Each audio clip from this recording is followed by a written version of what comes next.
దయచేసి మీ బైబిల్ నుండి మొదటి కొరింథీయులకు రాసిన పత్రిక 10వ అధ్యాయము 12వ వచనాన్ని చదవండి. మొదటి కొరింథీయులకు రాసిన పత్రిక 10వ అధ్యాయము 12వ వచనం.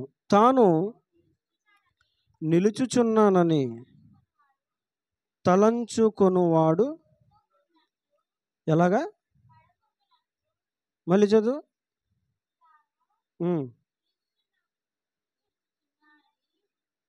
తలంచుకున్నవాడు పడకుండునట్లు జాగ్రత్తగా చూచుకొనవలెను. దేవుడి వాక్యముల ద్వారా ఈ దినము మనతో మాట్లాడును గాక. ఆమేన్. దేవుని స్తోత్రం చెప్పండి ఒకసారి అందరూ. దేవునికి మహిమ కలుగును గాక. ఆమేన్. మంచిది. చూడండి, అపోస్తుడైనటువంటి పౌలు గారు ఒక మాట ఈ కొరింథీ పత్రికలో మాట్లాడారు. తాను నిలుచుచున్నానని తలంచుకున్నవాడు పడకుండానట్లు జాగ్రత్తగా చూచుకొనవలెను. ప్రస్తుత దినాల్లో ఉన్న సమస్య ఏంటో గతించిన వారు నేను మీకు చెప్పాను. మరి మీకు ఎంతవరకు జ్ఞాపకం ఉందో లేదో నాకు తెలియదు. ఇప్పుడున్న సమస్య ఏంటంటే, ఎవరి నోట, ఏ ఒక్కరి నోటైనా వినబడుతున్న మాట ఏంటంటే, ఆత్మీయ జీవితంలో పడిపోయామండి, చల్లారిపోయామండి, అప్పుడున్నంత ఆ ఆసక్తి ఇప్పుడు లేదండి, అప్పుడున్న ఆ జోష్ ఏంటది చెప్పలే, జోష్, అప్పుడున్నటువంటి దాన్ని ఏమంటారు, ఉత్సాహం ఇప్పుడు లేదండి, అప్పుడంటే చేసామండి ఇప్పుడు చేయట్లేదండి. ఇవే కంప్లైంట్స్. అయితే దేవుడు మనను బలపరచుట కొరకు గతించిన వారం కొంతమంది భక్తుల్ని దేవుడు మనకి జ్ఞాపకం చేశారు. హనోకు, నోవాహు, కొత్త నిబంధనలో అన్న వారు దేవునితో కొన్ని వందల సంవత్సరాలు అవలీలగా నడిచారు. ఎక్కడ ఆగిపోకుండా, ఎక్కడ పడిపోకుండా, ఎక్కడ వెనుదిరకుండా, ఎక్కడ చల్లారిపోకుండా, ఆగకుండా వాళ్ళు నడిచారు. వారే అలా నడిచినప్పుడు మరి మనం నడవకపోతే ఎలాగా? మన ఆయుష్ 70-80 సంవత్సరాల వయసు, ఇప్పటికే సగ కాలం గడిచిపోయింది. కనీసం మిగిలిన కాలమైనా, మిగిలిన సంవత్సరములైనా జాగ్రత్తగా సద్వినియోగపరుచుకొని ఇక నుంచి తడబడకుండగా, పడిపోకుండగా స్థిరముగా నిలబడి దేవునితో నడవాలి. అలాగున నడుచుట సాధ్యమే. పూర్వము భక్తులు నడిచారు అన్న విషయాన్ని దేవుడు గతించిన వారు మనతో మాట్లాడారు. అయితే చాలామంది పడిపోతున్నారు. ఎందుకు పడిపోతున్నారు, కారణాలు ఏంటనేవి గతించిన వారము చెప్పబడిన వర్తమానములను ఒక కారణాన్ని మనం ధ్యానం చేసాం. అదేంటంటే, వాక్యమును సరిగ్గా చదవకపోవడమే, వాక్యాన్ని గట్టిగా పట్టుకోకపోవడమే, వాక్యాన్ని తమ జీవితానికి ఒక ప్రామాణికంగా, ఒక వేదముగా, ఒక చట్టముగా వారు తీసుకోకపోవడమే పడిపోవడానికి కారణం.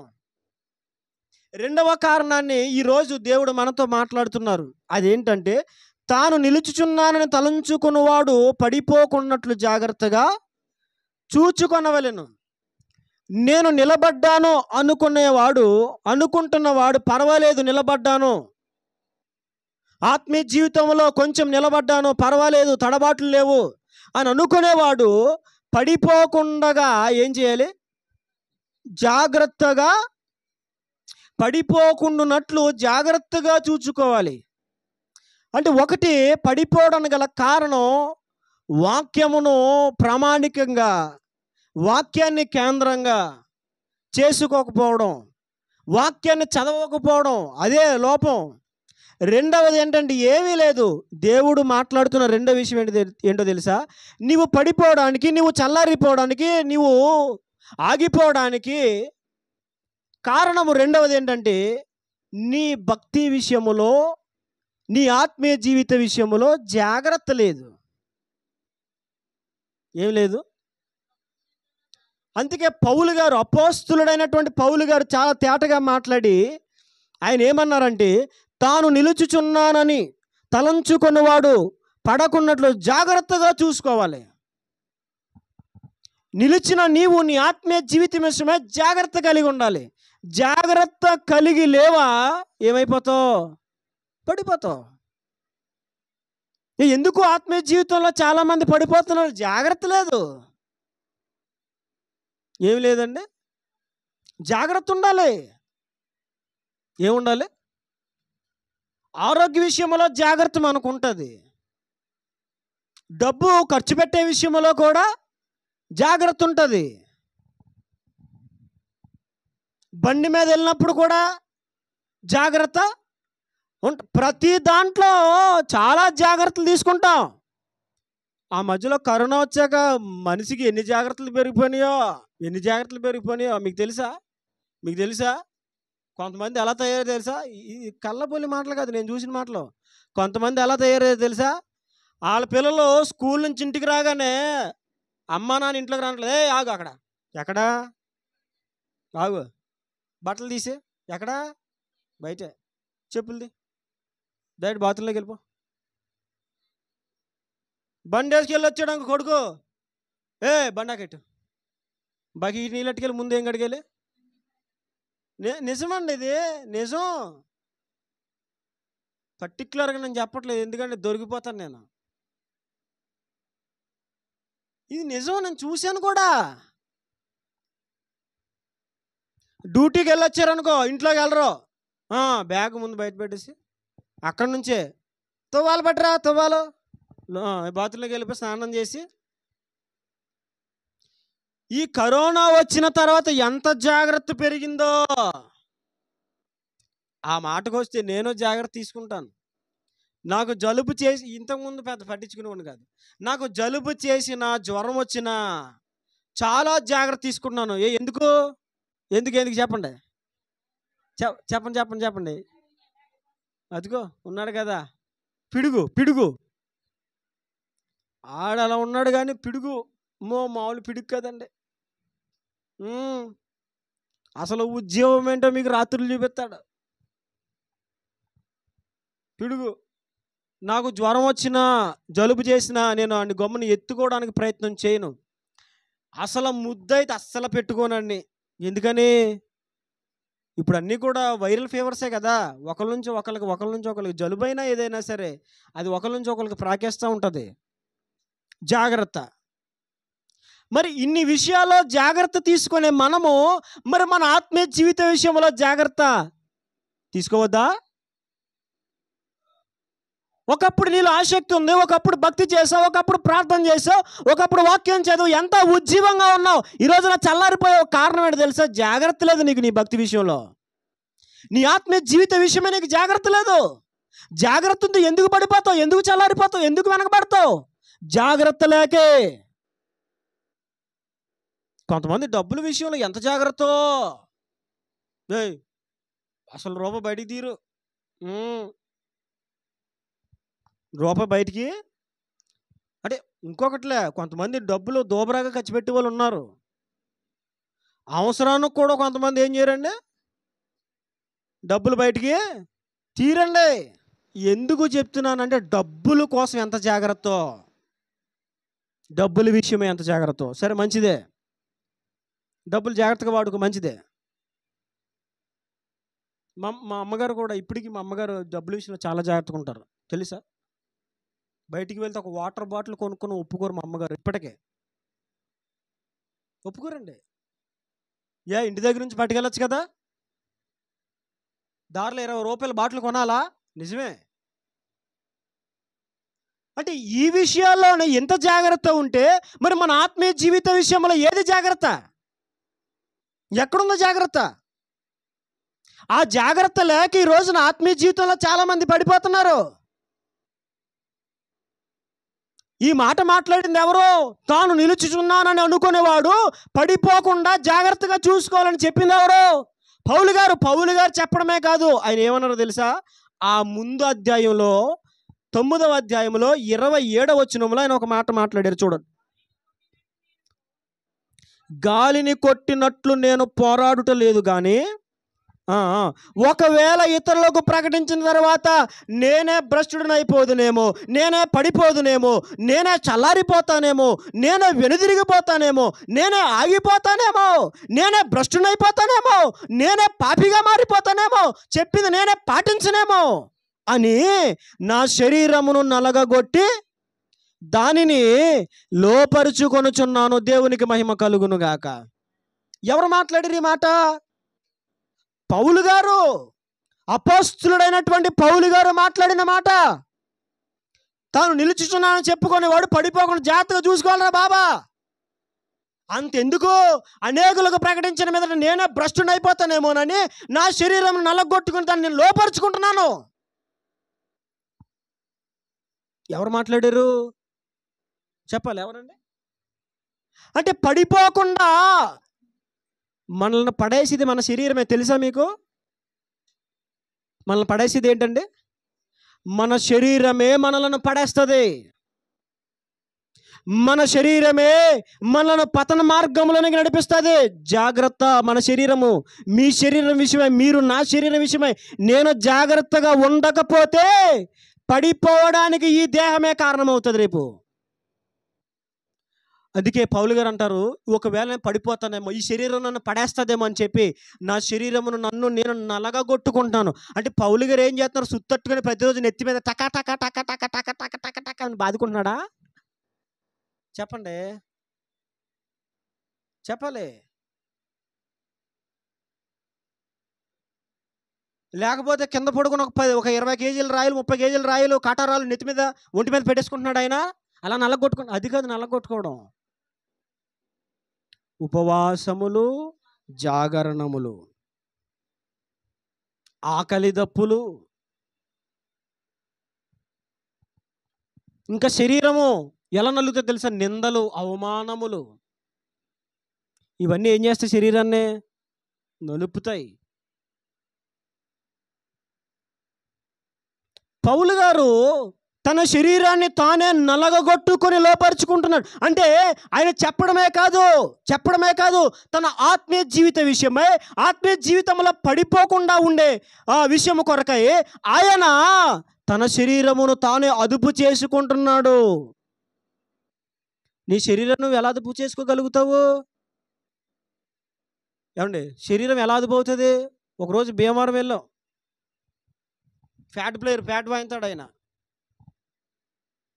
మంచి లెక్చరర్ అండి. లెక్చరర్ కూడా అతను కాలేజీలో లెక్చరర్గా చేస్తాడు, ఫ్యాట్ వాయిస్తాడు. కానీ అంతా బాగానే ఉంటుంది. కానీ మనోడికి ఒక అలవాటు ఉంది, అది ఏమీ లేదు. చిన్న టానిక్ తీసుకుంటాడు. నీకు అర్థమైందా? చిన్న టానిక్ తీసుకుంటాడు. చిన్న టానిక్ అంటాడు కానీ తీసుకుంటాడు, గట్టిగా తీసుకుంటాడు. ఒకరోజు మేము ఇంటికి వెళ్ళేసరికి లేడు, మనిషి లేడు, ఇంట్లో లేడు. ఆ ఇల్లు కూడా అలా పాడుపడిపోయి బంగ్లాలా ఉంది. మనిషి ఎక్కడున్నా కనబట్టలేదు. మా అన్నయ్య, నేను, మా పెద్దని నేను వెళ్ళాం. మా పెద్దనేమో అనియా అనియా అని పిలుస్తాను. మనిషి ఎక్కడ కనబడ్డే? ఎక్కడో వినబడుతుంది. ఓ తమ్ముడు అంటాడు. ఎక్కడ తమ్ముడు? ఇంట్లో లేడు, వరండాలో లేడు, కిచెన్లో లేడు, బెడ్రూమ్లో లేడు. ఆ తమ్ముడు అన్నాడు.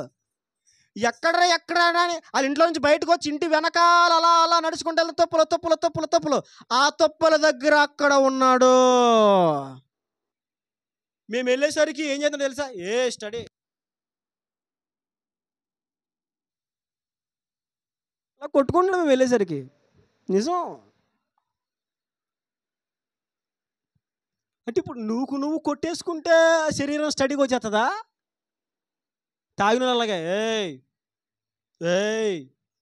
స్టడీ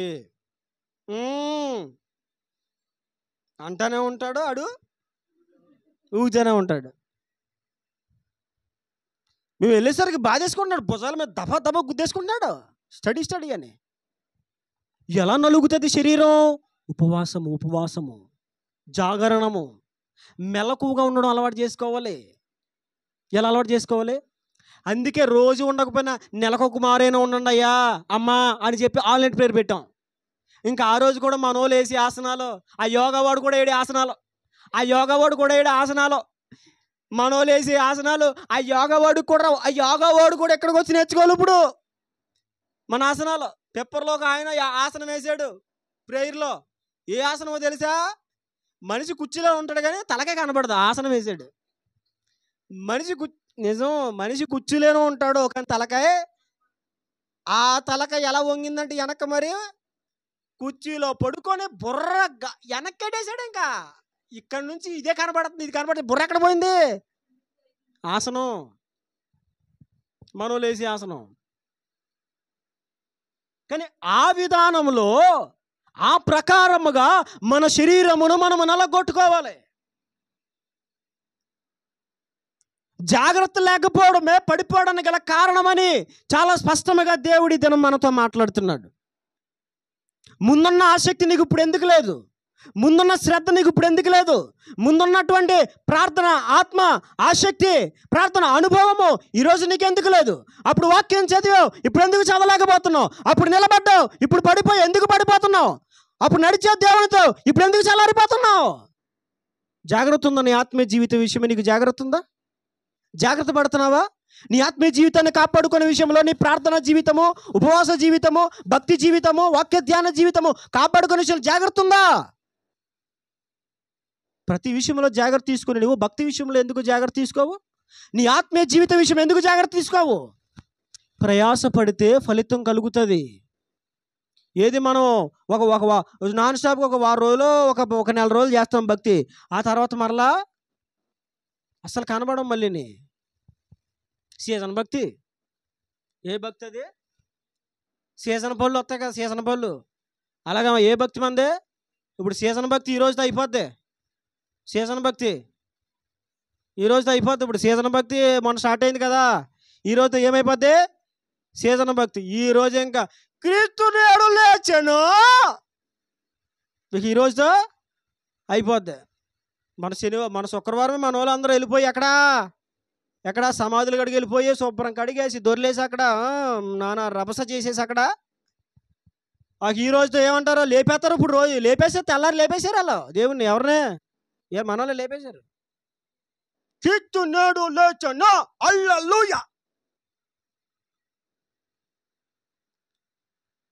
పోయిన సంవత్సరం మార్చిలో వచ్చింది ఈస్టర్, ఇప్పుడేమో ఏప్రిల్ వచ్చింది. అప్పుడు నేడు అన్నారు, ఇప్పుడు కూడా ఏమన్నారు? నేడు అన్నారు. నీ పుట్టినరోజు మార్చుకుంటావా? నెల మార్చుకుంటావా? తారీఖు మార్చుకుంటావు నువ్వు? కానీ దేవుని మరణమైన పునరుద్ధానమైన మనోళ్ళు అవలేలుగా మార్చేస్తారు. ఎక్కడి నుంచి వస్తుందో తెలియదు ఆ ధైర్యం. కనీసం కళ్ళు కూడా కానుకోకుండా, కనీసం ఇంకిత జ్ఞానం లేకుండా, చేతిలో వాక్యం ఉన్న దాన్ని చదవకుండా బరి తెగించి వాక్య విరుద్ధమైన క్రమాలు సంఘాల్లోకి తీసుకొచ్చి కాపురులైన వారు చెడిపోవడమే కాకుండా విశ్వాసులు కూడా భ్రష్టు పట్టించేసి వాక్యములో లేని అపోస్తులు నియమించినటువంటి కట్టడలు నియమాలు పాటిస్తూ ప్రజలను దేవునికి దగ్గర చేయవలసింది పోయి ఇంకా పండగలకు దగ్గరికి చేసి మనిషిని దేవునికి దగ్గర చేయాలి, ఆచారానికి కాదు. కానీ ఈ రోజున దేవునికి దగ్గర చేయడం అనేసి ఆచారాలకు దగ్గర చేస్తున్నారు. ఊపు అయిపోద్ది, ఈ రోజుతో అయిపోద్ది, మళ్ళీ రేపేమీ కనబడదు. కానీ నీ భక్తి విషయమై ఎప్పుడు జాగ్రత్త కలిగి ఉండాలి? బ్రతుకు కాలం అంతా జాగ్రత్త కలిగి ఉంటే దేవుని రాకడలో దేవుడు నీకు ఒక మంచి బహుమానాన్ని ఇస్తాడు. ఇప్పుడండి రేపండి తెలీదు, కానీ బహుమానం మాత్రం నీకు సిద్ధంగానే ఉంటుంది. అయితే నీవు నీ భక్తి జీవిత విషయం ఎప్పుడు జాగ్రత్తగా ఉండాలి. కానీ జాగ్రత్త పడరు, జాగ్రత్త పడే విషయంలో ప్రయాసపడరు. ఇప్పుడు నీ భక్తి జీవిత విషయమే జాగ్రత్త పడాలి అంటే జాగ్రత్త కొరకే నువ్వు ముందుగా ప్రయాసపడాలి. ఏం పడాలి? ప్రయాస పడకుండా ఫలితం వస్తుందా? మీకు తెలుసా, ప్రపంచములో జరిగే ఒలింపిక్స్ గేమ్స్లో పరుగు పందాల్లో జరుగుతున్నటువంటి ఆ పరుగు పందాల్లో ఇప్పటికీ కూడా నేటికి మొదటి స్థానములో చిరస్థాయిగా నిలిచిపోయిన వ్యక్తి ఎవరు చెప్పండి? చెప్పాలి. అప్పుడు ఇప్పుడు ఆవిని దాటేశాడు ఒక ఆయన. ఇప్పుడు ఎవరు? Usain Bolt. చిరత పులి కంటే వేగంగా పరిగెడతాడు. ఇప్పుడు ఆయనకి మించినోడు ఎవడలేడు. పరుగు పందాల్లో ప్రపంచంలో ఎప్పటికీ హుసేన్ బోల్ట్ని మించినోడు లేడు. దాదాపుగా 2 నిమిషాల పరుగు, 2 నిమిషాల పరుగు కోసం 20 సంవత్సరాలు కష్టపడ్డాడంట. ఎన్ని నిమిషాల పరుగు అండి? 2 నిమిషాల పరుగు. పరుగు పందెం ఎన్ని నిమిషాలు? 2 నిమిషాలు కూడా కాదు, 115 సెకండ్లు. 5 నిమిషాలు తక్కువ 5 సెకండ్లు తక్కువ 2 నిమిషాలు. ఈ 115 సెకండ్ల పరుగు కొరకు ఎన్ని సంవత్సరాలు ప్రయాస? కొన్నిసార్లు తిండి ఉండేది కాదు, తాగడానికి నీళ్ళు ఉండేది కాదు. వాళ్ళ తల్లిదండ్రులు ఒక కిరాణా దుకాణం. చూడండి, యూట్యూబ్లో కూడా మీకు అతని టెస్టిమోనీ కనిపిస్తుంది. 2 నిమిషాల పరుగులో విజయం పొందితే అతడు దాదాపుగా 880 కోట్లు సంపాదించాడు 2 నిమిషాల్లో. ఎన్ని నిమిషాల్లో? వితిన్ 2 minutes 880 కోట్లు సంపాదించాడు 2 నిమిషాలకి. అది 2 నిమిషాల్లో 880 కోట్లు వచ్చేసినాయా?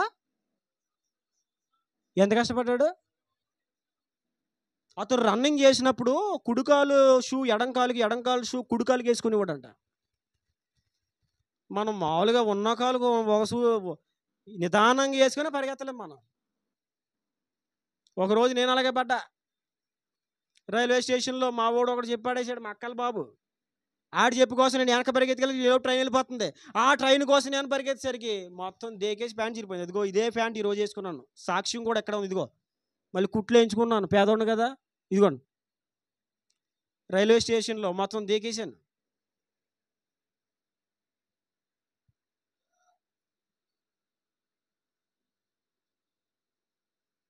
రెండు నిమిషాల పరుగు కొరకి 20 సంవత్సరాలు కష్టపడితే మరి శాశ్వతమైన బహుమానము దేవుడు మన కొరకు సిద్ధపరిచిన ఆ బహుమానం పొందుకోవడం కొరకు ఈ భూమి మీద మనం ఎంత ప్రయాసపడాలి? అవునా కాదా? కానీ మనం 1 నెల 1 సంవత్సరం ఆగకుండా భక్తి చేయడానికే మనం విసిగిపోతాం.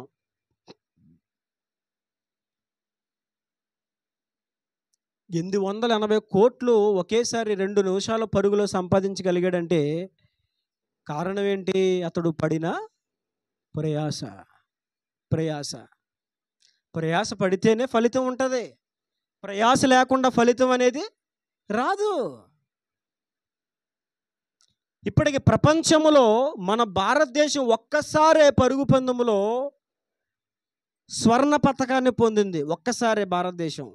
కానీ హుసేన్ బోల్ట్ ఒక్కడే 9 సార్లు పొందాడు స్వర్ణ పతకాలు. ఒక్కడే. భారతదేశం అంతా కలిపి ఒక్క స్వర్ణ పతకమే పొందింది. కానీ అతడు ఒక్కడే 9 స్వర్ణ పతకాలు పొందాడు. ఈరోజుకి అతనికి పోటీ ఎవరు లేరండి. కారణం ఏంటి? ప్రయాస. ఏంటది? ప్రయాస. నేను ఎందుకు ఈ విషయాన్ని జ్ఞాపకం చేస్తానంటే, ఈలోక సంబంధమైనటువంటి ఆటలు ఆడే విషయంలోనే ఒక వ్యక్తి అంత ప్రయాసపడితే మరి పరలోకమును స్థిరముగా స్వాచ్ఛముగా సంపాదించుకునే మనము ఆ పరలోకం కోసం ఎంత ప్రయాసపడాలండి? అవునా కాదా? మన ఆదివారం ఎంతసేపు ఉంటాం మందిరంలో చెప్పండి? 10కి స్టార్ట్ అవుతుంది. 10 to 11, 11 to 12, 12:30 కల్లా క్లోజ్ అవుతుంది. 1 గంట అయ్యేసరికి భోజనంలో. అంతే. ఎన్ని గంటలు కూర్చుంటున్నాం? వారానికి ఎన్ని గంటలు? వారానికి ఎన్ని గంటలండి? వారానికి ఎన్ని గంటలని అడిగాను నేను. చెప్పండి. ఇప్పుడు లెక్కేయండి, లెక్కలు వచ్చిన వాళ్ళు. 84 అంతేనా? వారానికి ఎన్ని గంటలు? 12 into 7 కదా, అంతేనా? Yes, correct. 24 into 168 గంటలు. వారానికి ఎన్ని గంటలని చెప్పండి? రాసుకోండి బాబా, కొంచెం గుర్తుంటుంది. ఎన్ని గంటలు? 168 గంటలు వారానికి.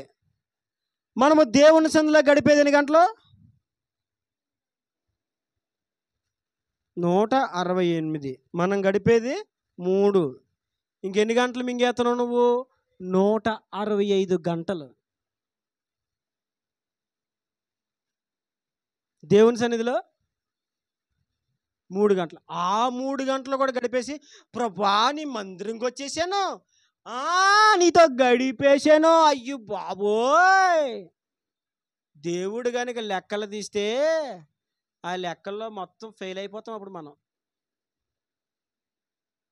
ఇప్పుడు భౌతికంగా మనమే లెక్కేస్తే 168 గంటలు 3 గంటలు గడుపుతున్నాం. ఇంకా 165 గంటలు మిగిలి. ఆ 165 గంటలు ఏం చేస్తున్నాం మనం? ఇంకా మనం ఆలోచించుకోవాలి కదా.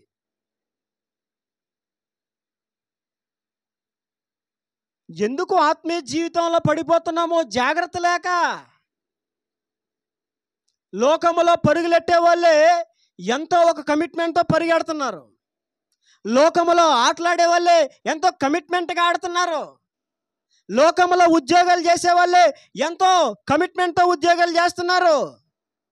లోకములో వ్యాపారం చేసే వాళ్ళే ఎంతో కమిట్మెంట్తో వ్యాపారం చేస్తున్నారు. చేపలు పట్టే వాళ్ళు ఎప్పుడు వెళ్తారండి వేటకి? తెలిసాక మీకు ఎప్పుడు వెళ్తారండి? ఎన్ని గంటలకి చెప్పండి? తెల్లవారే 3ంటికి, 4ంటికి, 2ంటికి అప్పుడు వెళ్తారు వేటకి. అవునా కదా? నేను ఏం చెప్పే మాట కాదు, జరుగుతున్న విషయమే, జరుగుతున్న సంఘటన ఇది. ఇప్పుడు నీకు ఈతొచ్చు, చేపల వేట, వలలేయడం నీకు వచ్చు, నీకు అదే వృత్తి. ఇప్పుడు నీకు జీతం కావాలంటే ఎప్పుడు లేచి వెళ్ళాలి? అంటే చేపల వేటకి వెళ్ళేవాడే, చేపల పట్టుబడికి వెళ్ళేవాడే తెల్లవారి నిద్ర మానుకొని, అమ్మో వెళ్ళకపోతే డబ్బులు ఉండరు బాబా అని చెప్పేసి వెళ్ళిపోయి, శీతాకాలంలో కూడా పట్టుబడులు ఉండే శీతాకాలంలో కూడా వెళ్ళి చలేస్తున్నా అనుకున్నా ఏమనుకున్నా దవడ ఇదంతా వణికిపోతున్నా. దీని ఏమంటారు? గజాలు అంటండి బాబా. కొత్త పేర్లు విన్నానండి బాబు. నర్సీపట్నం వచ్చాక ఆ గజం అంటే మా ఊర్లో వేరే కొలతండి బాబా. భూములు కొలుతారండి గజమని. ఇక్కడ గజం అంటే నాకు అర్థం అవట్లేదు. గజాలు గజాలు గజాలు అన్నారు.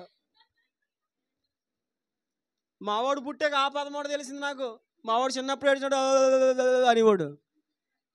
ఈ నర్సీపట్నం వాస్తువులు చూసి గజాలునికి ఇచ్చేస్తున్నాడు, గజాలునికి ఇచ్చేస్తాను అన్నారు.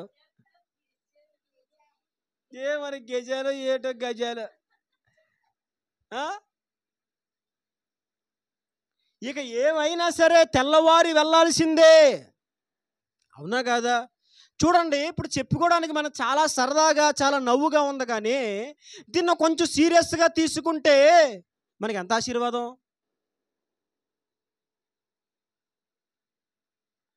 ఈ లోకంలో ఏ వృత్తి చేసేవాడైనా చాలా కమిట్మెంట్గా చేస్తాడు, చాలా కమిట్మెంట్గా చేస్తాడు.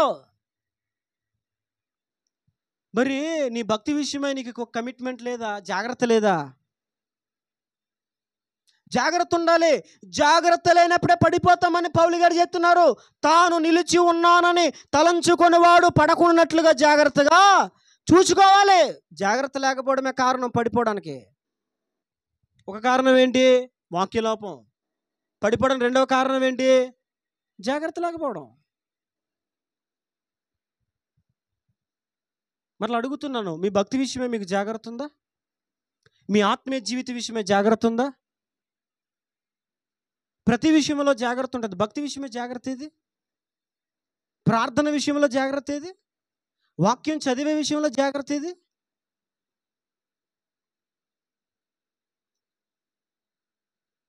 అసలు నేను ప్రార్థన చేయకుండా, వాక్యం చదవకుండా నేనైతే జీవితం కొనసాగించలేను. ఒకవేళ అలా చేస్తే ఆ రోజు ఏదో ఘోర పాపం చేసినట్టు అనిపిస్తుంది నాకు. అసలు నేను అది ఊహించలేను కూడా. అసలు ఊహించలేను. ఇవి దాటి ముందుకు వెళ్ళలేను అసలు. నేను ఎందుకు జ్ఞాపకం చేస్తున్నానో తెలుసా? జాగ్రత్త ఉండాలి. జాగ్రత్త లేదు నీకు, అందుకే పడిపోతున్నావు. నీ భక్తి విషయమై నీకు జాగ్రత్త ఉండాలి. నీ లైఫ్, నీ స్పిరిచువల్ లైఫ్ విషయమై జాగ్రత్త ఉండాలి. జాగ్రత్త జాగ్రత్త. కనీసం ఈ రోజు నుంచి అంటే కొన్ని జాగ్రత్త తీసుకోండి ఆత్మీయ జీవిత విషయమై.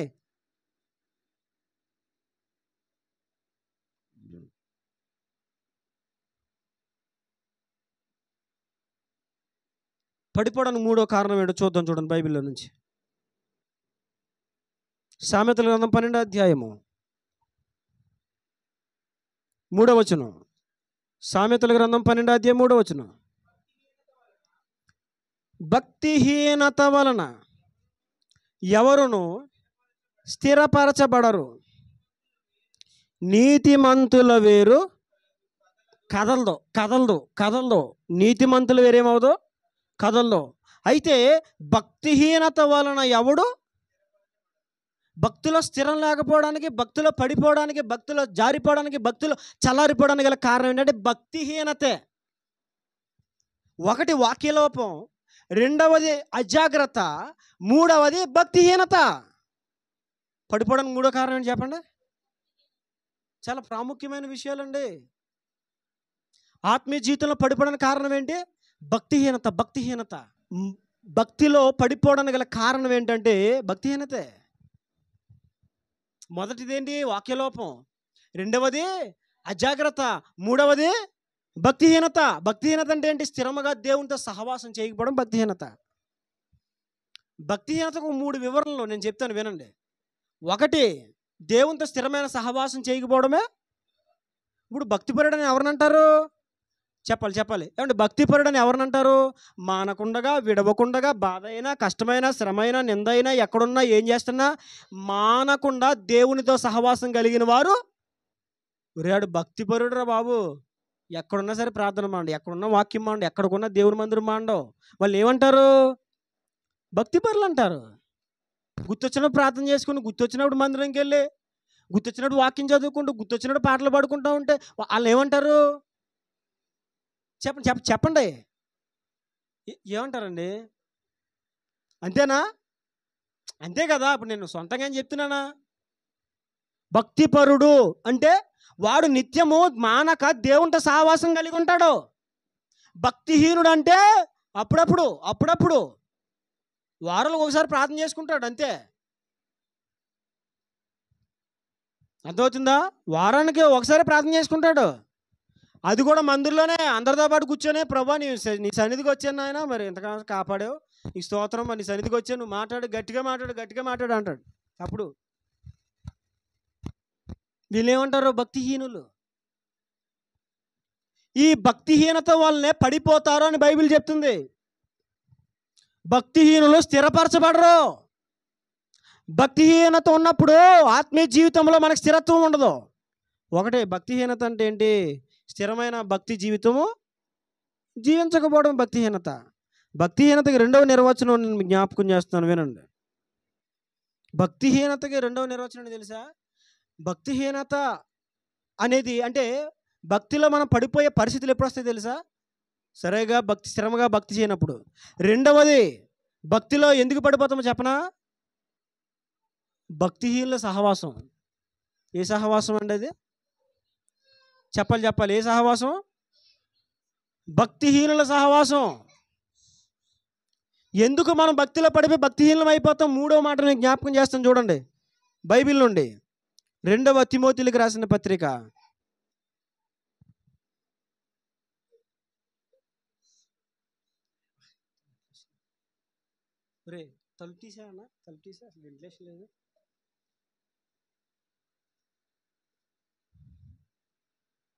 2వ పత్రిక 2వ అధ్యాయం 16వ వచనం చూడండి. 2వ అధ్యాయం 16వ వచనం. తిమోతిలు రాసిన 2వ పత్రిక 2వ అధ్యాయం 16వ వచనం. ఇంకా రాలేదు ఎవరికి? అపవిత్రమైన వట్టి మాటలకు విముఖుడవై ఉండుము, అట్టి మాటలాడువారు మరి ఎక్కువగా భక్తిహీనులగుదురు. భక్తిలో పడిపోవడానికి గల కారణం ఏంటండి? వట్టి మాటలు. భక్తిహీనత ఎందుకు వచ్చేస్తుంది మనకి? చెప్పాలి. భక్తిహీనత ఎందుకు వస్తుందండి?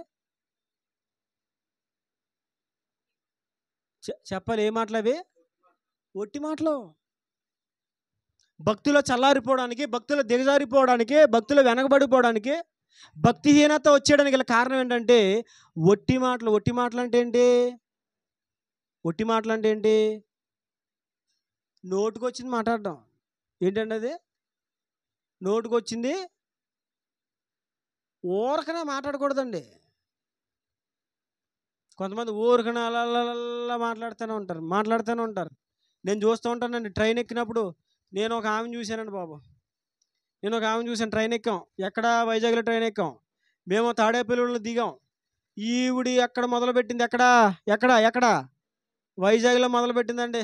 ఆ జగన్ గాడు ఆడు ఏం చేశాడు, ఏం చేశాడాడు అని మొదలెట్టిందండి బాబు. నేను తాడేపల్లిలో దిగిపోయాను, కానీ ఈవిడ మాత్రం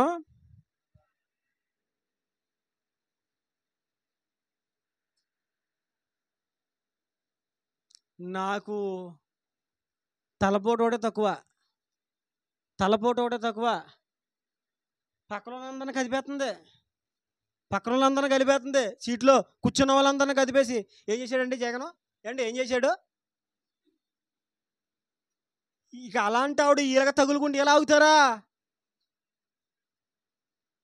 కొన్ని చోట్ల మిమ్మల్ని ఏమంటలేదండి, స్త్రీలను మిమ్మల్ని ఏమంటలేదు. కొన్ని చోట్ల ఆడపిల్లలు కలుసుకున్నారు అనుకోండి, ఒక చోట గ్యాదర్ అయ్యారు అనుకోండి, టీవీ ఛానల్లో రాని వార్తలన్నీ కూడా అక్కడే మనకు లభిస్తాయి. ఏం మాట్లాడుకుంటారండి బాబు. మేము పురుషులం కూడా అలా మాట్లాడుకోమండి ఎక్కువ. ఇంకేంటి ఇంకేంటి ఇంకేంటి ఇంకేంటి ఇంకేంటి ఇంకేంటి ఇంకేంటి ఇంకేంటి ఇక ఫోన్లో డైలాగ్ అదే. కూర్చున్నాక డైలాగు. ఇంకేంటి చెప్పి ఇంకేంటి ఓ రికార్డు పెట్టేసుకో. ఇంకా అలాగా రికార్డు పెట్టేసుకో. చెప్పి ఇంకేంటి. ఈ ఒట్టి మాటల వల్లనే భక్తిహీనం అయిపోతామంట. తిమోతి పత్రికలో పౌలు గారు తిమోతితో మాట్లాడుతున్నారు. కనుక జాగ్రత్త. ఆత్మీయ జీవితంలో పడిపోవడానికి, ఆత్మీయ జీవితంలో చల్లారిపోవడానికి వాక్యలోపమే కారణము, అజాగ్రత్తే కారణము, భక్తిహీనతే కారణము అని చాలా స్పష్టంగా దేవుడు మాట్లాడుతున్నాడు. భక్తిహీనతకి మరొక కారణం ఏంటో చూడండి. ఆత్మీయ జీవితంలో పడిపోవడానికి గల కారణం చూడండి. సామెతల గ్రంథం 16:18 భక్తిలో పడిపోవడానికి, చల్లారిపోవడానికి గల కారణం చూడండి. సామెతలు 16వ అధ్యాయము. నాశనమునకు ముందు గర్వము నడుచును, పడిపోవుటకంటే ఆత్మీయ జీవితంలో పడిపోవడానికి ముందు అహంకారమైన మనసు. ఆత్మీయ జీవితంలో పడిపోవడానికి గల కారణం ఏంటంటే అహంకారము. ఏంటండి అది? అమ్మో, చాలా డేంజరు. అహంకారమైన మనసు. ఆ అహంకారమే పడిపోవడానికి కారణం అవుతుందని బైబిల్ చెప్తుంది. ప్రభు ఈ మధ్యాహ్నం మాట్లాడుతున్న సత్యం అది. అహంకారమైన మనసే మనం ఆత్మీయ జీవితంలో పడిపోవడానికి గల కారణం అవుతుంది. అహంకారం మనలోనికి రానివ్వకూడదు. అహంకారపు మాటలు, అహంకారపు చూపులు, అహంకారపు తలంపులు. అర్థమైందండి? పడిపోవడానికి గల కారణం అదేనని దేవుడు చాలా స్పష్టంగా మాట్లాడుతున్నాడు.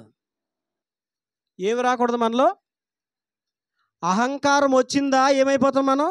వినాలి, చాలా జాగ్రత్తగా వినాలి. పడిపోవడానికి గల కారణాలు ఏంటో దేవుడు చాలా స్పష్టంగా మాట్లాడుతున్నారు. పడిపోవడానికి 4వ కారణం ఏంటిది? అహంకారం. మనం అంటాం కదండి, ఎంత అహంకారం చూసేవాడికి ఎలా మాట్లాడుతుండో చూసావా, ఎంత అహంకారం కాకపోతే అలా మాట్లాడతాడు. బైబిల్ అందుకే రాయబడింది, పడిపోవుటకు ముందు అహంకారమైన మనసు నడుచును అని రాయబడింది. 4వది పడిపోవడానికి గల కారణం ఏంటంటే అహంకారమైన మనసు. వీటి వల్ల చాలామంది భక్తి జీవితంలో పడిపోతారు. ఒకప్పుడు స్థిరముగా దేవునితో నడిచారు, కానీ ఈ రోజున నడవట్లేదు, పడిపోయారు. కారణం ఏంటంటే ఇదే వాక్యలోపం, అజాగ్రత్త. తర్వాత ఏంటది? చెప్పాలి. భక్తిహీనత, ఆ తర్వాత అహంకారము. 5వ మాటను మీకు జ్ఞాపకం చేస్తాను చూడండి. సామెతల గ్రంథం 28వ అధ్యాయం 18వ వచనం. సామెతలు 28:18. యథార్థముగా ప్రవర్తించువాడు రక్షింపబడును, మూర్ఖ ప్రవర్తన గలవాడు హఠాత్తుగా పడిపోవడానికి గల 5వ కారణం ఏంటండి? మూర్ఖ ప్రవర్తన. దేవుడు చాలా స్పష్టంగా చెప్తున్నాడు. చాలామంది పడిపోతున్నారు. ఆత్మీయ జీవితంలో చాలామంది వెనకబడిపోతున్నారు.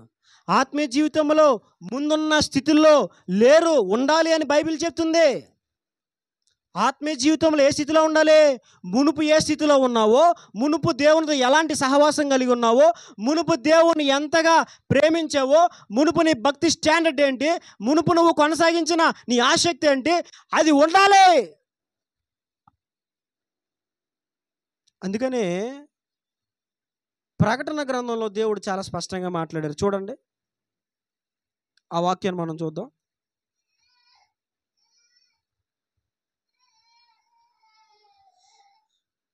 2వ అధ్యాయము నేనే చదువుతున్నాను చూడండి. 2వ అధ్యాయము మొదటి నుంచి నేను చదువుతున్నాను. ఎఫెసులో ఉన్న సంఘపు దూతకి ఎలాగూ రాయము, 7 నక్షత్రాలను కుడి చేత పట్టుకుని 7 దీపస్తంభాల మధ్య సంచరించువాడు చెప్పు సంగతులు ఏమనగా, నీ క్రియలను, నీ కష్టమును, నీ సహనమును నేను ఎరుగుదును.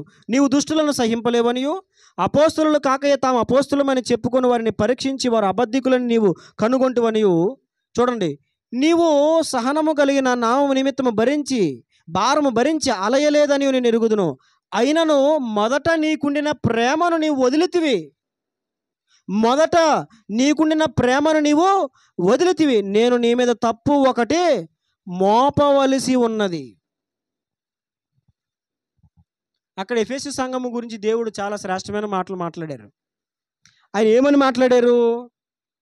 నీ క్రియలు నీకు తెలుసు, నా కోసం నువ్వు ఎంత కష్టపడ్డావో నాకు తెలుసు, నీ యొక్క సహనము నాకు తెలుసు, నీవు దుష్టులను సహింపలేవు, అపోస్తులు కాక తాము అపోస్తులమని చెప్పుకుని వారిని పరీక్షించి వారు అబద్ధికులు అని నీవు కనుగొంటేవనియు. ఎఫెసు సంఘం ఎంతమంది సంఘమో తెలుసా? దేవుని కొరకు కష్టపడే సంఘం, ఒక మంచి సహవాసం కలిగిన సంఘం, దేవుని కొరకు మంచి పనులు చేపట్టిన సంఘం. అంతేకాదు, ఈ సంఘంలో ఉన్న మరి శ్రేష్టమైన గొప్ప సంగతి ఏంటో తెలుసా? అపోస్తులు కాకయే తాము అపోస్తులమని చెప్పుకొని వచ్చిన వారిని సహితము అలా స్కాన్ చేసి, నువ్వు అపోస్తులుడు కాదు, పిలువబడిన వాడు కాదు, వెళ్ళిపో అని చెప్పేవారు. ఎఫెసు సంఘం అంత బలమైన సంఘం. కానీ దేవుడు అన్నాడు, నీ మీద ఒక తప్పు మోపవలసి ఉంది, ఒక తప్పు మోపుతున్నది. ఏంటో తెలుసా? మొదట నీకుండిన ప్రేమను నీవు వదిలేసావు. అంటే దేవుడు మన నుంచి కోరుతుంది ఏంటి? మొదట నీ ఆత్మీయ స్థితి ఎలా ఉందో, ప్రారంభం ఎలా ఉందో, మొదట నువ్వు ఎలా కొనసాగావో అదే నడిపింపు, అదే ధ్యేయముతో నువ్వు కొనసాగాలి. తగ్గిపోయావా? నీ మీద తప్పు నేను ఖచ్చితంగా మోపుతాను.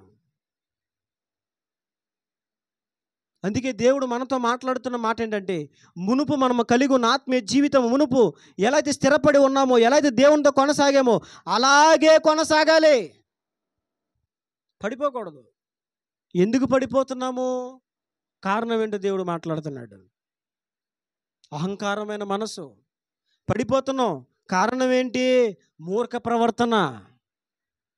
మూర్ఖ ప్రవర్తన వల్లనే పడిపోతున్నారు. మూర్ఖ ప్రవర్తన అంటే మూర్ఖుడు అని ఎవరిని అంటాం చెప్పండి, మీరే చెప్పండి. మనందరికీ తెలుసు అది, అంతే, ఏమీ లేదు, జస్ట్ సింపుల్. మూర్ఖుడు అంటే ఎవరండి? చెప్పింది వినడు, అంతే. ప్రార్థన చేసుకుంటే చేసుకోడు, వాక్యం చదవమంటే చదవదు.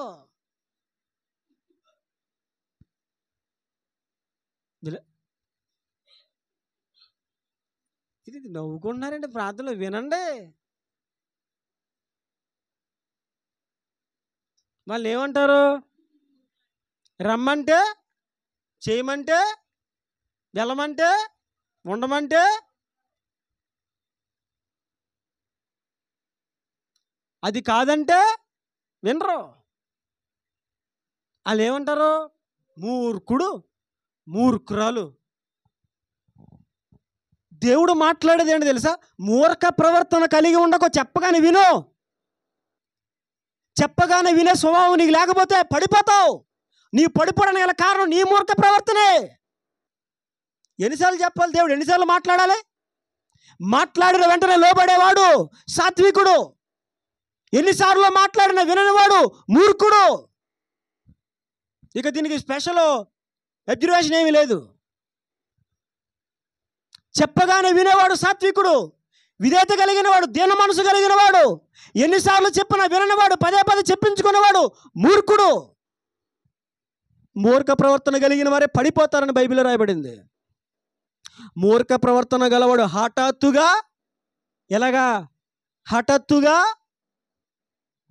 దయచేసి మూర్ఖ ప్రవర్తన ఎవరు కలిగి ఉండొద్దు. చెప్పగానే వినాలి. మూర్ఖులు చెప్పగానే వినరు, సత్యం చెప్పినా వినరు. చెప్పగానే వినని వాళ్ళు మూర్ఖులే, సత్యము చెప్పినా వినని వాళ్ళు కూడా. పెద్దలు చెప్తారు కదా సామెత, పట్టిన కుందేలుకి ఎన్ని కాళ్ళు అంటాడు.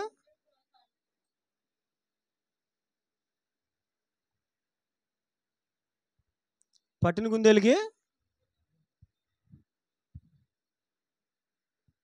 ఇక గోధ దగ్గర తీసుకెళ్ళాం. రే నేను చంపేస్తాను ఎదిగరా సమాధిరా, రే చెప్పరా ఎన్ని కాళ్ళు రా కుందేలుకి? మూడే.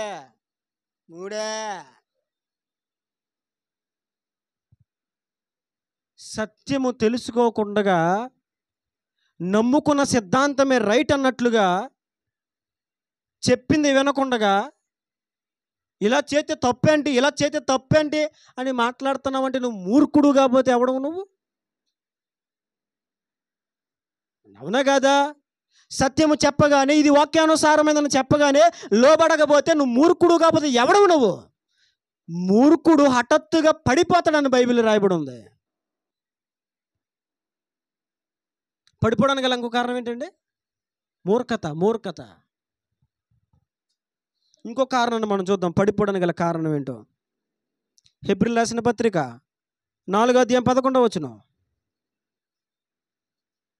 హెబ్రీయులకు రాసిన పత్రిక 4:11. కాబట్టి అవిధేయత వలన వారు పడిపోయినట్లుగా. ఎవరు అవిధేయత వలన వాళ్ళు పడిపోయారంటే? ఎవరు పడిపోయారు? అది ఇశ్రాయేలు పడిపోయారంట. ఎందుకు పడిపోయారు? అవిధేయత. ఏంటండి అది? అవిధేయత. అవిధేయత అంటే ఏంటిది చెప్పండి? అవిధేయత అంటే ఏంటి చెప్పండి? చేద్దాంలే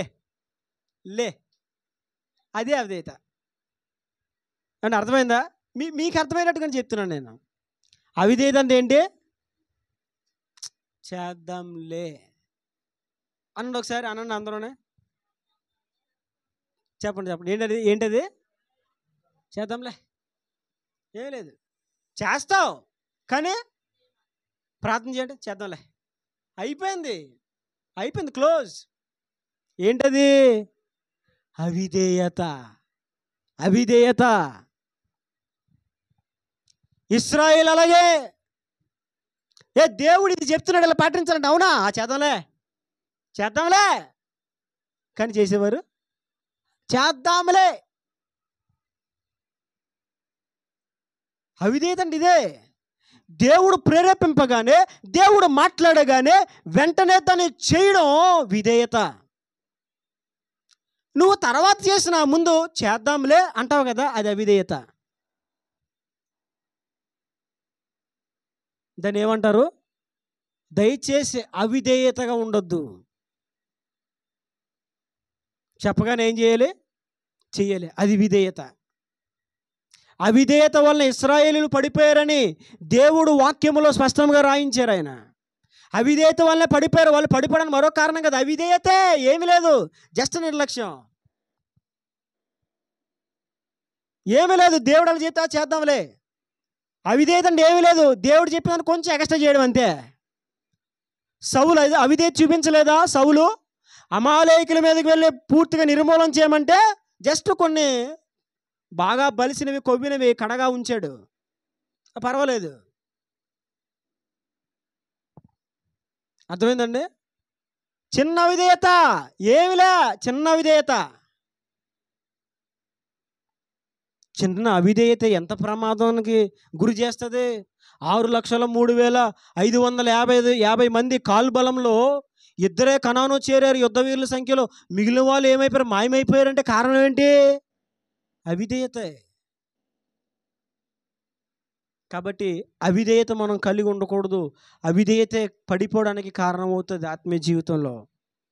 మరొక కారణాన్ని మీకు చూపిస్తాను. ఇంకా 2 కారణాలు చూపించి ముగించేస్తాను. రండి, కీర్తన గ్రంథము 17వ అధ్యాయం 5వ వచనం. కీర్తనల గ్రంథము 17వ అధ్యాయం 5వ వచనం.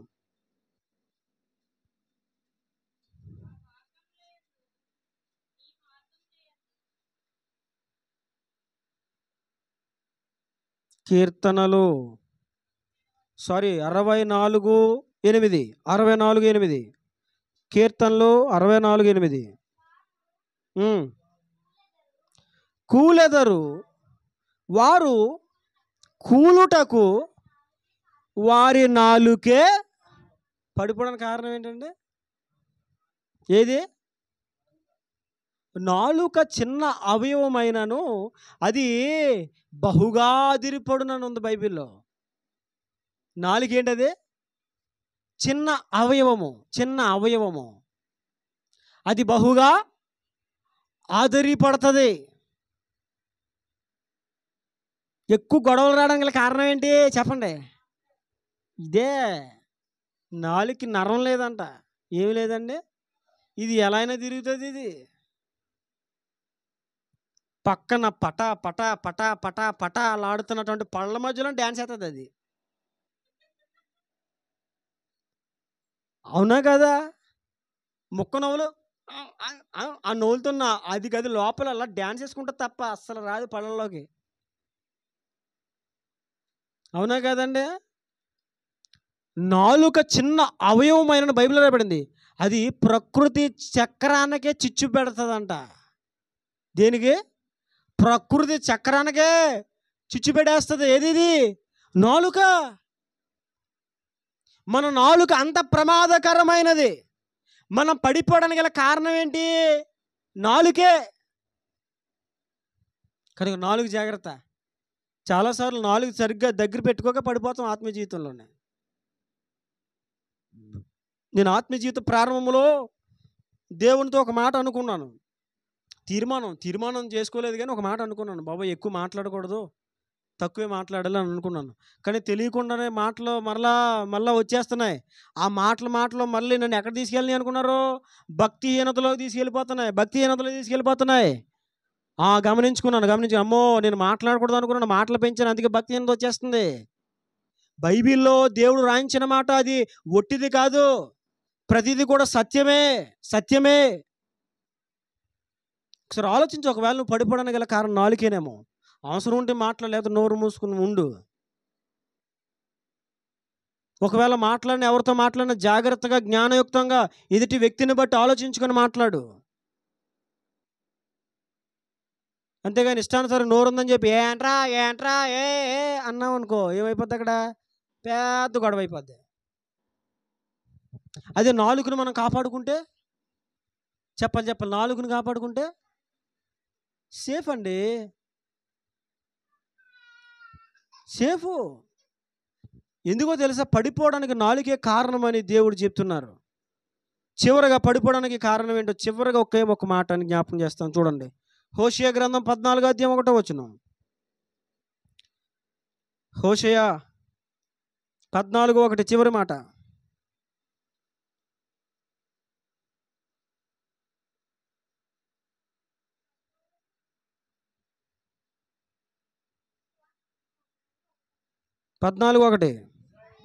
ఇశ్రాయేలు నీ పాపము చేత, చాలు, ఇశ్రాయేలు నీ పాపము చేత నువ్వేమైపోయావు? ఆత్మీయ జీవితంలో ఎందుకు పడిపోతాం చెప్పండి? పాపం అంటే ఏంటి? ఆజ్ఞాతిక్రమమే పాపం. సినిమాలు చూడొద్దని చెప్తున్నాను, ఇంటికి వెళ్ళాక ఏం చేస్తాం మనం? సీరియల్స్ చూడొద్దని చెప్తాను, ఇంటికి వెళ్ళాక ఏం చేస్తారు? చూసేస్తారు. అబద్ధాలు మాట్లాడొద్దని చెప్తాను ఇక్కడ, ఇంటికి వెళ్ళాక ఏం చేస్తారు?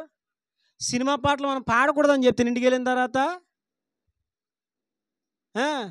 ఇంటికి వెళ్ళిన తర్వాత డ్యాన్స్ లేదు, కుప్పు గంతులు కప్ప గంతులు లేదని చెప్తాం, ఇంటికి వెళ్ళిన తర్వాత మళ్ళీ ఆ గంతులు కూడా ఏంటయ్యి?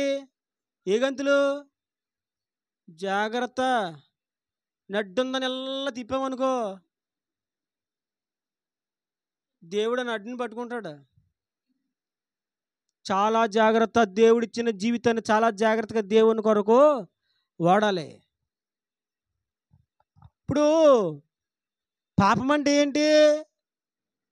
పాపం అంటే ఏంటి? మనకు తెలిసిన పాపాలంటే ఏంటి? నరహత్య, దొంగతనం, వ్యభిచారం, ఇవి పాపాలు. కానీ అవే కాదు, ఆత్మ సంబంధమైన కానిది ఏదైనా నువ్వు చేస్తే అది ఖచ్చితంగా పాపమే, ఖచ్చితంగా పాపమే. దేవునికి వ్యతిరేకమైనది నువ్వు ఏం చేసినా పాపమే. నేను చాలాసార్లు చెప్తాను, దేవుడు ఆదాముని ఎప్పుడు పాపగించాడు? వ్యభిచారం చేశాడనా? నరహత్య చేశాడనా? కాదు. తినొద్దు తినొద్దు ఆదాము, ఆ పండు తినొద్దు తినొద్దు అన్న పండు తిన్నాడు, నువ్వు పాపం చేసావన్నాడు దేవుడు, అంతే. అంటే చెయ్యొద్దు అనేది చేస్తేనే ఏం చేసినట్టు? బాబు అసిస్టెంట్ పాస్టరా, భలే అసిస్టెంట్ పాస్టర్లా నువ్వు, భలే అసిస్టెంట్ పాస్టర్. చెయ్యొద్దు అనేది చేస్తేనే పాపము. అదే మనము కూలిపోవడానికి కారణం అవుతుంది. చూడండి, మనం పడిపోవడానికి పెద్ద పెద్ద తప్పులు ఏం చేయవసరం లేదు, చిన్నది చాలు. మనం జారిపోవడానికి ఘోర పాపాలు ఏం చేయవసరం లేదు, చిన్నది చాలు, చిన్నది చాలు పడిపోవడానికి ఆత్మీయ జీవితంలో.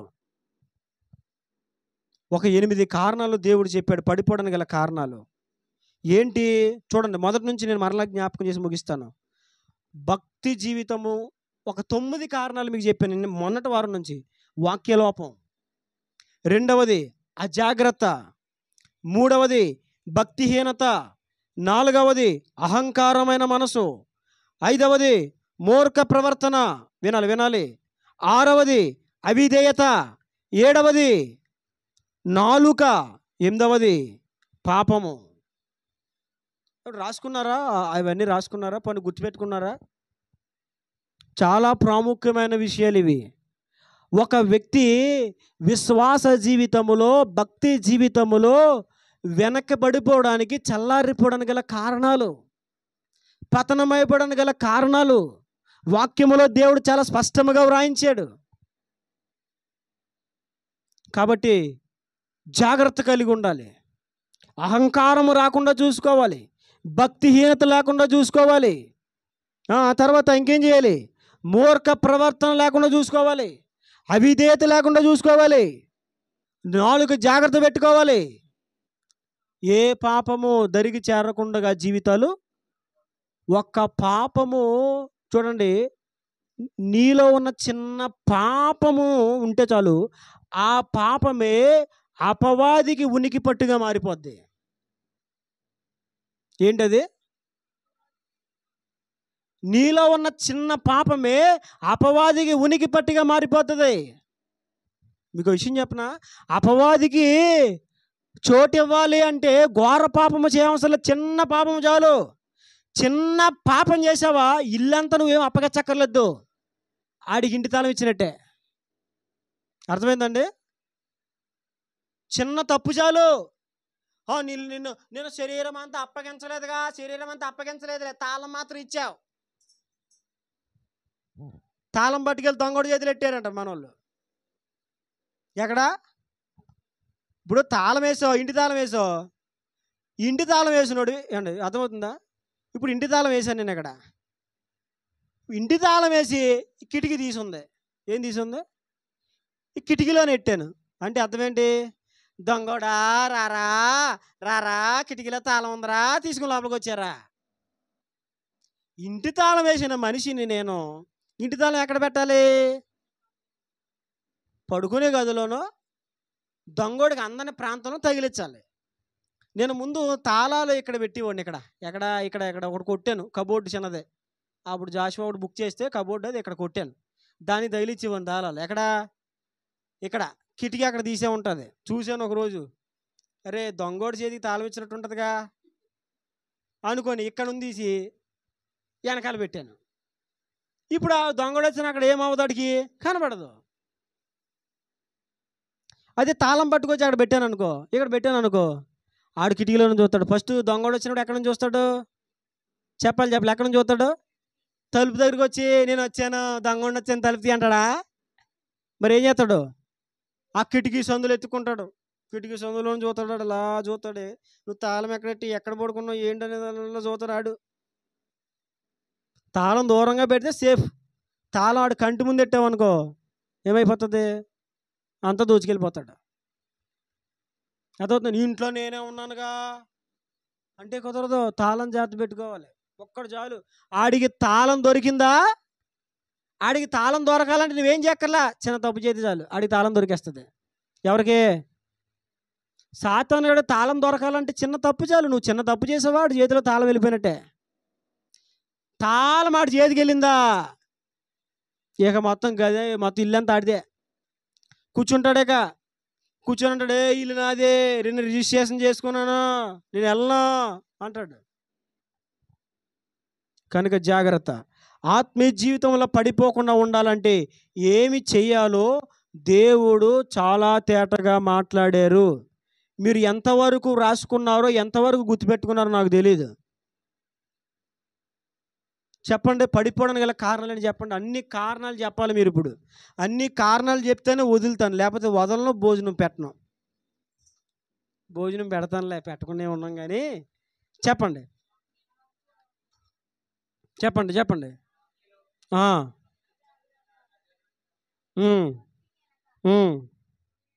తర్వాత అహంకారము,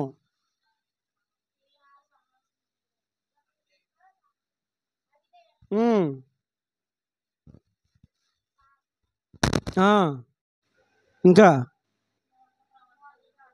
ఏంటది? చూసుకో ఉందో లేదో. తర్వాత ఇంకా చెప్పాలి. ఏంటది? ఏంటది? చూసారు, కరెక్ట్గా చెప్పారు. ఫాలో అవుతున్నారు, బాగా ఫాలో అవుతున్నారు. ఏంటది? నాలుక. ఇవన్నీ జాగ్రత్తగా ఉంచుకోవాలి. చాలా ప్రాముఖ్యమైన ఆటలు సుమా. ఇవి ఎప్పుడు మనం గుర్తు చేసుకోవాలి. ఈ పాయింట్లన్నీ రోజు గుర్తు చేసుకోండి. జాగ్రత్త పడండి ఆత్మీయ జీవితం విషయమై. దేవుడు ఏ విషయాల్లో పడిపోతాడో మనిషి చాలా స్పష్టంగా మాట్లాడారు. ఆ విషయాలు నువ్వు జాగ్రత్త కలిగి ఉంటే కనుక స్థిరముగా దేవుడు నిన్ను నిలవబెడతాడు. అలాంటి స్థిరముగా నిలిచే కృప మనమందరము పొందుదుముగాక. దేవుడు తన దివ్య వాక్కులు ఈ మధ్యాహ్నం మన వెనుకలో దీవించి ఫలింపచేయునుగాక. ఆమెన్.